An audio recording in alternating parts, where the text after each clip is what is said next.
Ladies and gentlemen, welcome to this week's version of Nichols and Dimes, our weekly video series. The quote of the week this week comes from June Henderson, who says, "It's easy to identify people who can't count to 10. They're in front of you in the supermarket express lane."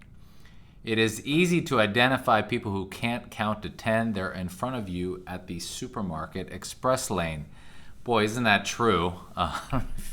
If you go to the grocery store, and many times you check out in the express lane, you have a few items, and there's someone in front of you that's got more than 10, and take that for what it's worth. Why am I bringing this up? Because the reality is everything is measurable, and in the financial world, in the world of financial planning and investment management, statistics are very revealing. One of the statistics that's often looked at when measuring fear or greed in the marketplace is something called the put-call ratio. The put-call ratio. Really, to oversimplify it, it is the percentage of people who think the market is going to appreciate in the short term and a percentage of people that think the market is going to decline. You put those together, and again, I'm really kind of oversimplifying this. You get a ratio. The lower that number is, the lower that ratio is, the more likely people think that the market is going to go higher. It's a contrarian indicator. So in other words, the lower the ratio, the more likely people think the market's going to go higher. That typically indicates there's a bullish sentiment, and what ends up happening is the market actually ends up going lower. The higher that ratio is, the more people think the market's going to go lower. Again, this is a contrarian indicator. The market tends to do the opposite, tends to go higher. So again, the put-call ratio is typically known as a contrarian indicator. Why am I bringing this up? Because over the last 3 weeks, the put-call ratio has indicated a value of around 41, actually technically 0.41.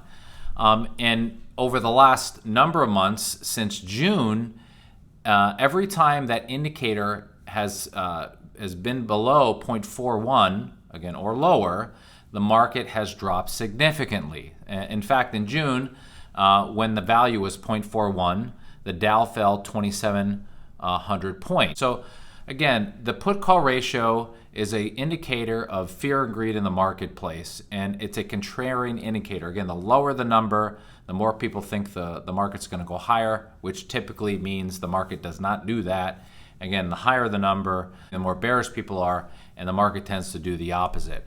It's important, and all this to being said, is important to understand what these numbers are. Now, if you have a money manager or if you have a financial advisor, hopefully the advisor understands these things to help determine where there's opportunity in the marketplace, meaning maybe there's an opportunity to buy. And also, of course, when the market could be topping. Okay, why am I bringing this up now?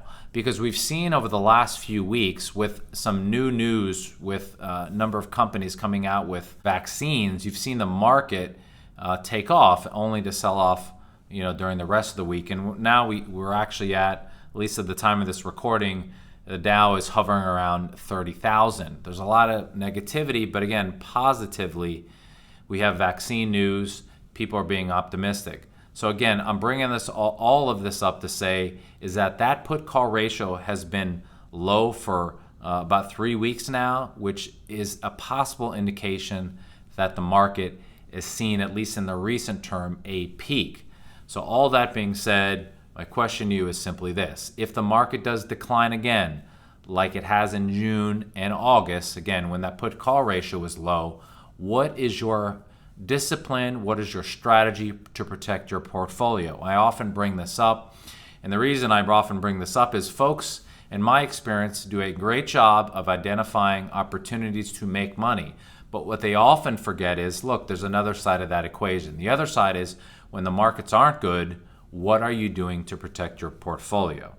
To that end, if you would like a second opinion on how to better protect your portfolio or how to potentially better protect your portfolio, again, there's a myriad of ways to do that. You could send me an email at cnichols@nicholswealth.com or go on our website at nicholswealth.com. Click on the services tab to learn more.